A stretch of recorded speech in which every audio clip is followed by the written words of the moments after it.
El año pasado, 2020, año de pandemia, cuarentena, junto con mi esposa, en el día de cumpleaños de mi hijo quisimos hacer algo diferente y lo hicimos a partir de darle su regalo.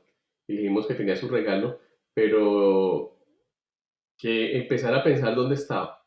Y empezó a pensar y querer buscarlo y buscó por la casa, pero dijimos, no, no está en ninguna de esas partes, pero acá te vamos a dar una serie de pistas. Pero él no quería, se frustraba porque no encontraba y quería seguirlo haciendo a su manera.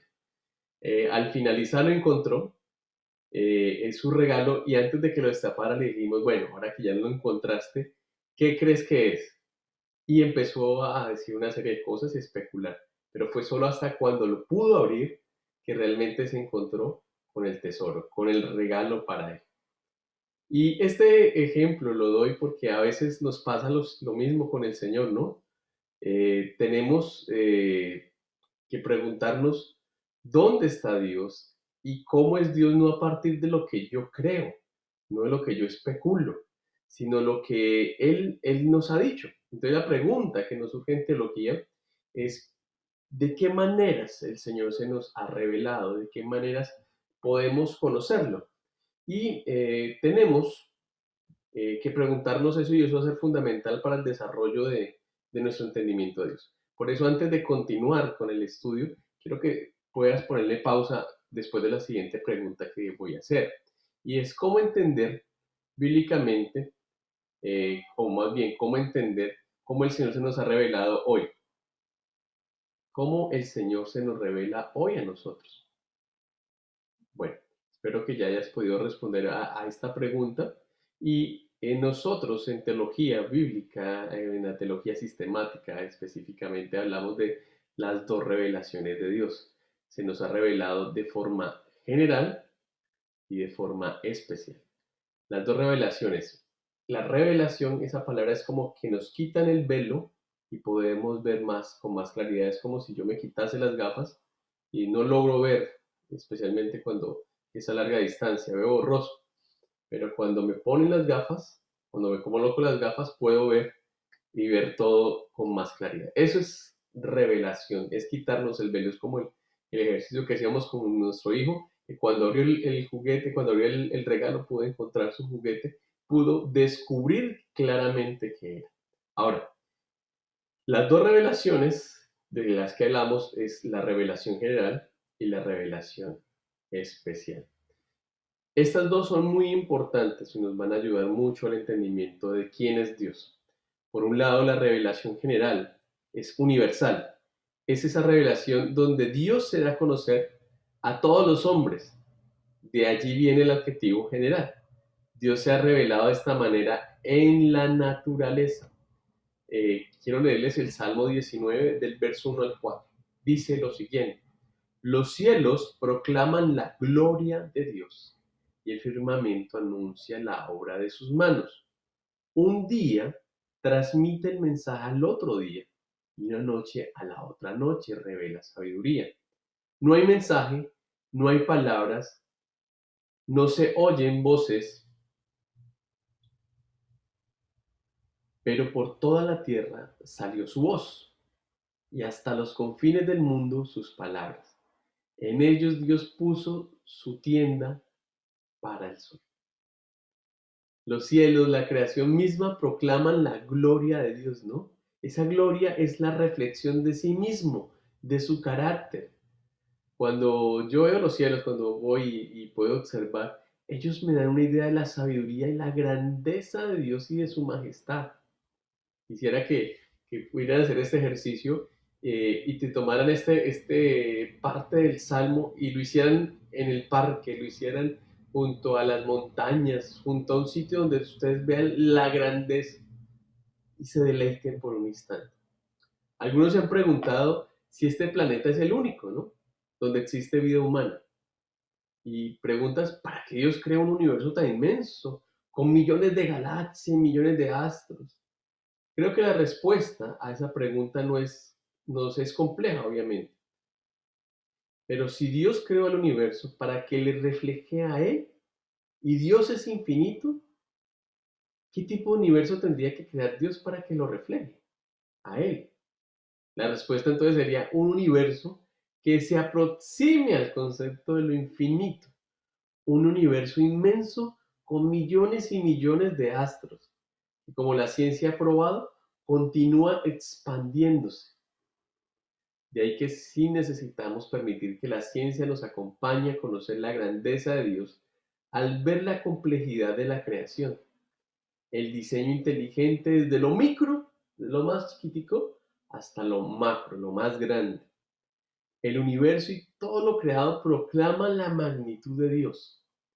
Si Él hubiese creado la tierra solamente y allí crea al hombre y nada más, teniendo el poder de crear un universo de 200 millones de galaxias, esa tierra tal vez no nos daría a nosotros una idea de su sabiduría, grandeza y magnitud, pero nos hablaría de un Dios tal vez, diríamos, no tan grande. Pero cuando vemos que es ese Dios capaz de crear los astros, el sol, la luna, y ya con esto, con solamente nuestro entorno, ya tenemos una grandeza de Dios. Pero ahora cuando miramos el firmamento y podemos conocer todos esos datos científicos de que hay mucho más, es la manera de ver que la gloria de Dios es muy grande. Ahora bien, esta revelación general que es la naturaleza misma, nos lleva a decir, no hay excusa ante Dios.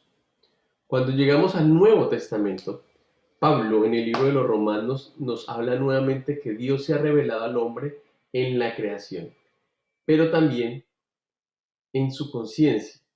¿Sí? Allá cada persona tiene algo que dice, hay un Dios, ¿cierto? Aún los ateos se preguntan, bueno, ¿hay un Dios? ¿Dónde está? ¿Cierto? Es tan claro, y para Pablo, que el hombre no tiene excusa para decir que no existe Dios. Para Dios, el ateo niega la existencia de algo que él sabe que existe. Esto es similar a lo que he visto en medicina con algunos pacientes diabéticos. Tú les explicas que son diabéticos, les das una dieta para su diabetes y entonces la próxima vez que ellos vienen a la consulta, tú hablas con ellos pensando en un médico y les explica que tienen el azúcar alta y les recuerdas la diabetes y ellos te pueden responder, yo no tengo diabetes, doctor. Cuando un paciente hace eso, está negando algo que él sabe que tiene. Algo similar ocurre con el ateo en el plano espiritual. Porque la ira, y esto voy a citar Romanos 1:18 al 21, dice, porque la ira de Dios se revela desde el cielo contra toda impiedad e injusticia de los hombres, que con injusticia restringen la verdad, pero lo que se conoce acerca de Dios es evidente dentro de ellos, pues Dios se lo hizo evidente, porque desde la creación del mundo, sus atributos invisibles, su eterno poder y divinidad, se han visto con toda claridad, siendo entendidos por medio de lo creado, de manera que ellos no tienen excusa, pues aunque conocían a Dios, no lo honraron como a Dios, ni le dieron gracias, sino que se hicieron vanos en sus razonamientos y su necio corazón fue entenebrecido. Este capítulo y el capítulo 2 de Romanos continúa hablando de esta revelación a todos los hombres. El hombre sabe en su corazón, en su conciencia, que hay un Dios. Miremos Romanos 2, 14, 15. Porque cuando los gentiles que no tienen la ley cumplen por instinto los dictados de la ley, ellos, no teniendo la ley, son una ley para sí mismos, porque muestran la obra de la ley escrita en sus corazones, su conciencia, dando testimonio y sus pensamientos acusándoles una vez y otras defendiéndoles. Miremos que los dos casos nos muestran la necesidad de relacionarnos con Dios, ¿cierto? Vemos cómo esa revelación que fue dada para todas las personas nos muestra que hay un Dios. Nadie puede decir no hay un Dios. De hecho, la mitología y todo esto era buscar respuesta a dónde está ese Dios. Pero la Biblia nos aclara que Dios ha revelado la naturaleza para que el hombre se acerque a saber que hay un Dios y que Dios es grande. El gentil sin la ley de Dios en sus manos tiene otra ley, la que Dios escribió en su conciencia.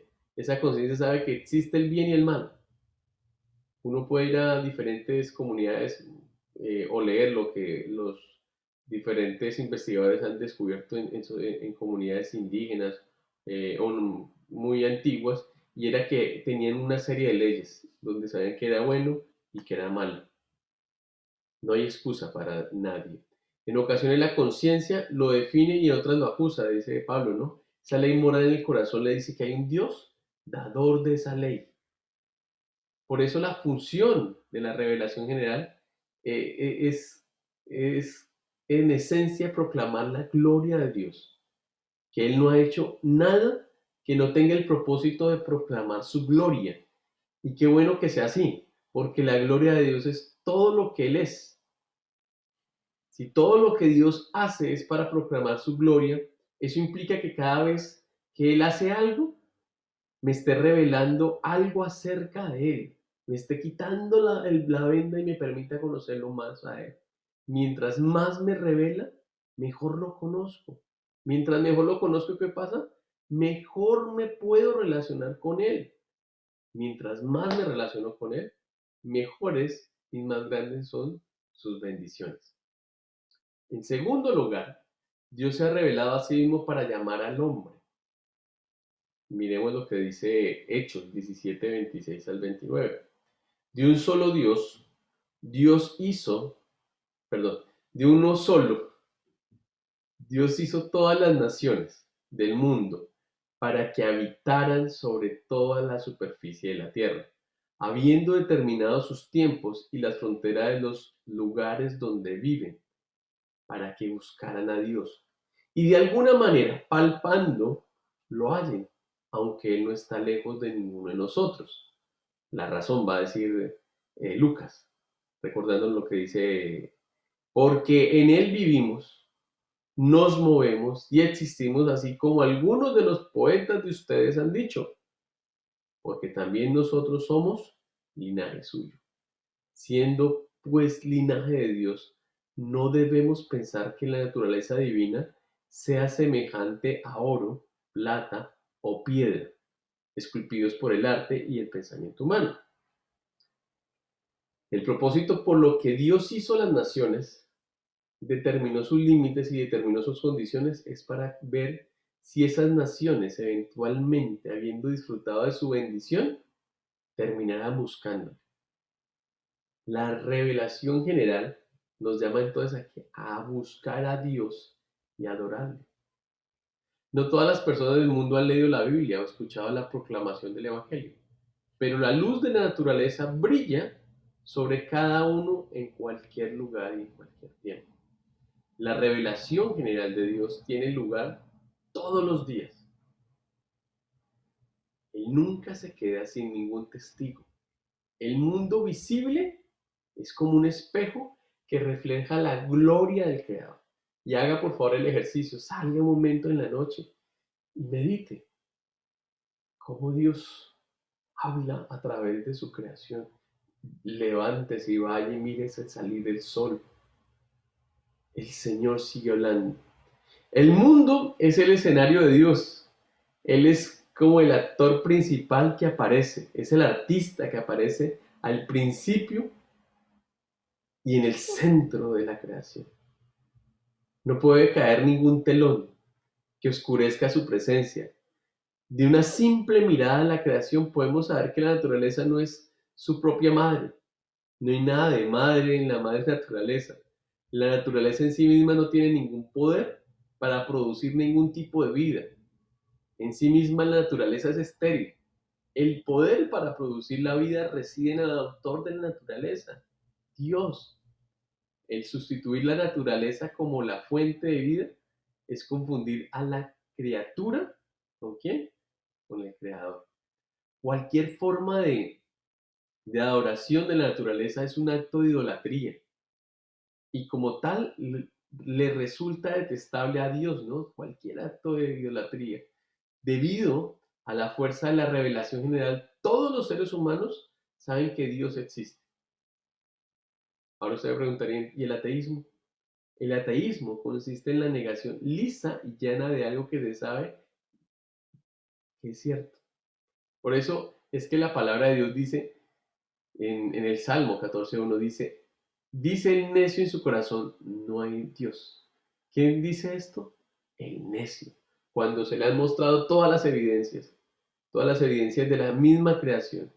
Cuando tomas cualquier microscopio o un telescopio, vas a lo micro, que hay orden, que hay forma, y lo macro, ¿cierto? Y cuando pasa esto y la persona dice, no, es que no hay Dios, la Biblia dice el necio en su corazón, no hay Dios. Cuando las escrituras tratan de este modo al ateo, llamándolo necio, lo está haciendo ¿qué? Un juicio moral. Ser un necio, entonces, en términos bíblicos, no es ser de pocas luces o ser poco inteligente, es ser inmoral. Así como el temor de Dios es el principio de la sabiduría, la negación de Dios es el colmo de la necedad, perdón. El agnóstico, asimismo, niega la fuerza de la revelación general. El agnóstico es menos estridente que el ateo. No niega de manera tajante la existencia de Dios. Sin embargo, el agnóstico declara que no hay evidencia suficiente para, para decidirse por una cosa u otra con respecto a la existencia de Dios. Prefiere dejar su juicio como ahí en suspenso, dejar la cuestión sobre la existencia de Dios como un signo de interrogación. Le cuesta afirmar, le cuesta decir sí, es Dios, existe el Dios que ha creado. Sin embargo, a la luz de la claridad de la revelación general, la postura que asume el agnóstico no es menos detestable para Dios que la del ateo que es militante, ¿no? Pero para todo aquel cuya mente y corazón estén abiertos, la gloria de Dios es maravillosa de contemplar. Desde los millones de universos, en los cielos hasta las partículas pequeñas, las partículas subatómicas que componen la más pequeña de las moléculas, está mostrándonos un diseñador. Y podríamos decir que Dios es increíble, que Dios que es tan grande nos ha invitado a servirle, nos invita a que le sirvamos. Ahora bien, ninguno alcanza a conocer a Dios solo por maravillarse en la creación, ¿cierto? No lo conocemos claramente. Es de ahí que necesitamos conocer la revelación especial para la salvación. Y ahora pasamos entonces a la otra parte, es la revelación especial de Dios, como su nombre lo insinúa, lo muestra, es esa revelación de Dios mismo que Él ha hecho a algunas personas, se lo ha mostrado, no a todas. Ahora, cuando yo estoy mencionando eso, estoy pensando en cómo Dios se ha ido mostrando y a partir de esos encuentros particulares con personas, nos ha mostrado quién es Él. En esa relación con un pueblo, por ejemplo, con el pueblo de Israel, nos ha mostrado quién es Él y su carácter. Todas las cosas por las cuales Dios se ha revelado a una persona, a un grupo de personas, que otras no tuvieron, ¿no? Constituyen medios de revelación especial. La persona de Jesús es la revelación especial hoy para nosotros, porque no todos lo conocen ni todos le vieron, ¿cierto? Pero es allá ir a escuchar el testimonio de los primeros testigos oculares que podemos encontrar esa revelación especial en Jesús. Ya voy a explicar un poco por qué me estoy refiriendo a Jesús. Y quiero que abra un momento su Biblia y busquemos el texto de Hebreos 1.1. Hebreos 1.1. Acompáñenme, voy a leerlo desde la Nueva Traducción Viviente. Dice así: hace mucho tiempo, Dios habló muchas veces y de diversas maneras a nuestros antepasados por medio de los profetas. Y ahora, en estos últimos días, nos ha hablado por medio de su Hijo. Yo quiero que pensemos en este texto. Nos ha hablado de muchas maneras. O le ha hablado a los padres, está hablando en la carta a los patriarcas, también a los profetas, ¿no?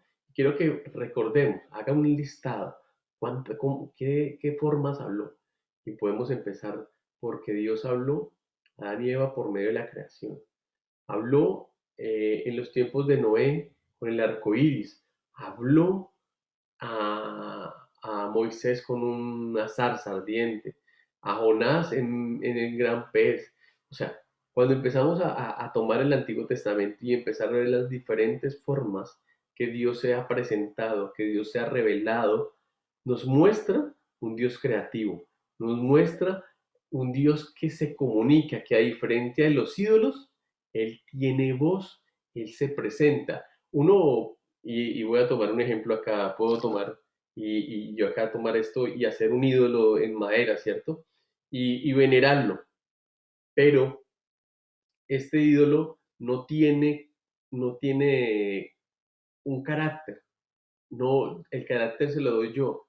En cambio, con el Señor, Él se muestra y me dice quién es Él. Dice, yo soy santo, yo soy todopoderoso.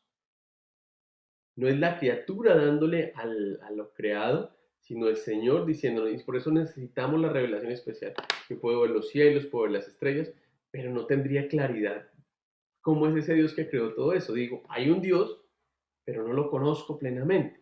Por eso la palabra de Dios y por eso el texto bíblico va a ser tan importante porque es la revelación especial, donde demuestra quién es Dios, su carácter, sus atributos, ¿cierto? Pero es interesante que al finalizar del libro me dice que es Cristo que en estos tiempos, en estos últimos días nos ha hablado por su Hijo. Es Cristo que nos da a conocer el Padre de forma más clara que el Antiguo Testamento. En el capítulo 10 de Hebreos va a decir que todo lo que está hablando de los sacrificios era sombra. Y claro, todo el ritual y todas las partes ceremonial del Antiguo Testamento es sombra de lo que había de venir de Cristo. No quiere decir que desechemos el Antiguo Testamento, no, por cuanto el Antiguo Testamento nos muestra cómo Dios muestra la incapacidad del hombre de salvarse por medio de sus obras. Y es ahí que nos lleva a Cristo. El mensaje de Jesucristo, su vida, muerte, resurrección, ascensión, presentan el punto culminante de la historia de Israel en el Antiguo Testamento. Para los autores del Nuevo Testamento, solo se puede entender a Jesús dentro del marco del Antiguo Testamento. Entonces, la revelación general de Dios es suficiente para que el hombre sepa que Él existe, pero no es suficiente para salvación. Necesitamos la revelación especial de Dios para salvación. ¿Y esa revelación es quién? Cristo por medio de su palabra. Un ejemplo de la necesidad del Evangelio, podemos decir que un hombre de la jungla puede llegar a la conclusión por sí solo sin que nadie le predique que existe un Dios. De hecho, así lo hicieron y por eso hay un Dios, pero empezaron a darle nombres, el Dios Sol, la Luna, bueno. Pero él no se puede salvar con eso. De hecho, ni siquiera puede hacer a veces un diagnóstico concienzudo de quién es él. Él necesita conocer al Señor y especialmente a Cristo para salvación. En Romanos 1 establece que ese hombre, el texto que leímos, ese hombre, como igual que nosotros, cambió la gloria de Dios. ¿Por qué? Por lo creado. Terminó adorando a la criatura en vez de adorar al Creador. Esa es la razón de su condenación. El hombre de la jungla que nunca oyó de Cristo, él no se condena porque nunca oyó de Jesús, esencialmente, sino se condena porque él cambió el conocimiento general que tenía de Dios y terminó adorando a la creación. Ahora, si él se fuese a salvar sería únicamente por Cristo, necesita a Cristo. Ese hombre necesita el Evangelio, necesita las buenas nuevas de salvación. Una ilustración que me gusta mucho es una que nos aporta el doctor Miguel Núñez. Dice que yo voy en un avión, la puerta se abre y decido lanzarme del avión y acabo con mi vida. Yo me morí porque me lancé desde el avión. Ahora, resulta que alguien también se lanzó, pero lo hizo con un paracaídas. Yo no morí por la ausencia de paracaídas, sino porque me lancé del avión. Si no me hubiese lanzado, yo estaría vivo. Por otro lado, el que se salvó fue porque tomó el paracaídas. De manera similar, las personas no son condenadas por no conocer a Cristo, sino por haberse rebelado contra la revelación general de Dios. Y obviamente estamos todos, ¿cierto? Por cuanto todos pecaron. Entonces, en ese momento necesitamos a Cristo. Las personas que son salvas lo son solo por la fe en Cristo. Es el único camino. es la revelación especial. Cuando el hombre que nunca ha oído del Evangelio se vaya a salvar, tiene que ser por medio de Cristo, porque Él es el único camino. Así lo afirma la palabra de Dios, Juan 14:6. No hay otro camino a los hombres, ¿cierto? Entonces la revelación especial, que es la Biblia, nos invita a conocerlo a través. Recordemos, por ejemplo, el caso de Jesús, cuando fue tentado por Satanás en el desierto. Reprendió al demonio con estas palabras. Mateo 4:4. No solo de pan vivirá el hombre, sino de toda palabra que sale de la boca de Dios. Históricamente, la Iglesia se ha hecho eco de la enseñanza de Jesús al afirmar que la Biblia es la voz de Dios. Llamar la Biblia la palabra de Dios no solo significa sugerir que fue escrita por la propia mano divina de Dios o que nos cayó del cielo con un paracaídas. La misma Biblia dirige nuestra atención hacia muchos de sus escritores humanos. Si estudiamos la escritura, si estudiamos la palabra de Dios, la Biblia, diligentemente notaremos que cada uno de esos escritores humanos tiene un estilo literario propio, su vocabulario, su énfasis especial, su perspectiva y muchas otras características. Si la producción de la Biblia implicó un esfuerzo humano, ¿cómo es, cómo es posible que nosotros debemos entonces considerar esa palabra de Dios? Sería una pregunta. ¿Cómo yo me relaciono sabiendo que esto, que la palabra de Dios, proviene de Dios mismo? La Biblia se la llama a la palabra de Dios porque ella misma declara y la iglesia lo cree. De los escritores humanos no escribieron simplemente sus propias opiniones, sino que sus palabras fueron inspiradas por Dios. El apóstol Pablo escribe por lo menos lo siguiente, en 2 Timoteo 3:16, toda la escritura es inspirada por Dios. Y esto es como el soplo de vida y nos recuerda Génesis, cuando dice que Dios formó al hombre y le dio soplo de vida. Tiene vida en sí misma, ¿no? Marción va a ser un personaje interesante en la historia de la iglesia, porque Marción va a decir este libro sí, este libro no, y ahí va a surgir el canon, que no es tema de hoy, pero tan solo mencionarlo, porque Marción eh, va a querer hacer un propio canon y va a decir este libro sí es inspirado, este no, y va a ajustar un Dios a su forma de ser. La palabra inspiración es una traducción de la palabra ya que significa exhalado por Dios. Dios exhaló la Biblia, de la misma manera que exhalamos nosotros aire a través de nuestras bocas cuando hablamos. Así la escritura de Dios ha hablado. Aunque la escritura llegó a nuestras manos a través de la pluma de los autores humanos, la fuente original de la escritura de Dios es Dios mismo. Por eso es que los profetas podían anteponer a sus palabras la siguiente frase, ¿no? Así dijo el Señor. Por eso es que Jesús puede decir, tu palabra es verdad y la escritura no puede ser quebrantada. Va a decir Jesús, nos recuerda Juan en capítulo 10:35. El teólogo Sproul dice lo siguiente, la palabra inspiración también dirige nuestra atención al proceso utilizado por el Espíritu Santo para supervisar la producción de la escritura. El Espíritu Santo guió a los autores humanos para que sus palabras no fueran otra cosa que la palabra de Dios. No sabemos cómo supervisó Dios los escritos originales de la Biblia, pero la inspiración no implica que Dios dictó su mensaje a quienes escribieron la Biblia, sino que el Espíritu Santo comunicó las propias palabras de Dios por medio de los escritores humanos. Los cristianos afirman la infalibilidad, o nosotros afirmamos la infalibilidad, la inerrabilidad de la Biblia, porque en última instancia Dios es el autor de la Biblia. Claro, habrán textos que sean difíciles entenderlos, pero no me dan a mí la autoridad para decir que esto no es parte de la Biblia. ¿Y cómo es imposible que Dios inspire falsedades? No, eso es imposible porque Dios es la verdad. Su palabra debe ser completamente cierta y confiable. Su palabra es más bien confiable porque es verdad. Cualquier producto literario preparado normalmente por los humanos es factible de cometer errores, de tener errores. De hecho, yo en esta charla puedo tener errores, pero la palabra de Dios no tiene errores, es inerrante. La palabra de Dios es inerrante porque no es un proyecto humano, sino es inerrante porque es un proyecto divino. Si la Biblia ha sido inspirada y supervisada entonces por Dios, entonces no puede equivocarse, ¿cierto?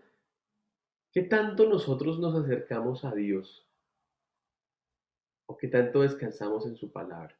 ¿Qué tanto podemos hoy eh, tomarnos en serio lo que Él nos ha dicho, de quién es Él? ¿Qué tanto estamos disfrutando de esa revelación general y ver a Dios en su creación? No para adorar la creación, sino para maravillarnos del Dios al que servimos y cómo su palabra nos muestra que es un Dios que ha planeado, que es un Dios que tiene todo bajo control, que es un Dios soberano.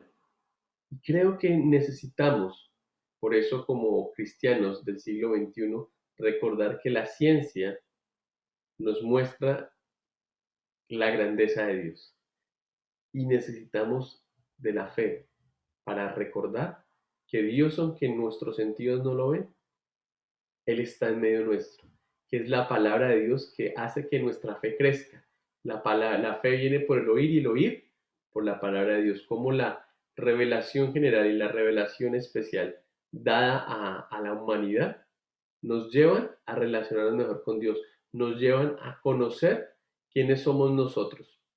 Que Dios nos ayude, que Dios nos ayude a recordar y a vivir, que vivimos en un mundo donde nadie tiene excusa, que vivimos en un mundo donde la palabra de Dios está y por eso nos invita a proclamarla, a llevarla a otros.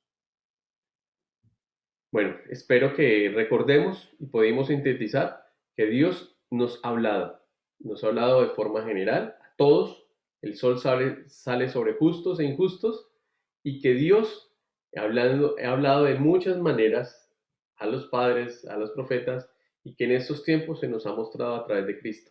Por eso necesitamos predicar a Cristo para que las personas vean y reconozcan su condición ante el Señor, que es sin pecado. Todos tenemos pecado, pero es Él que es fiel y justo, que se acerca a nosotros para darnos su gracia, para mostrarnos misericordia. Que Dios nos continúe bendiciendo.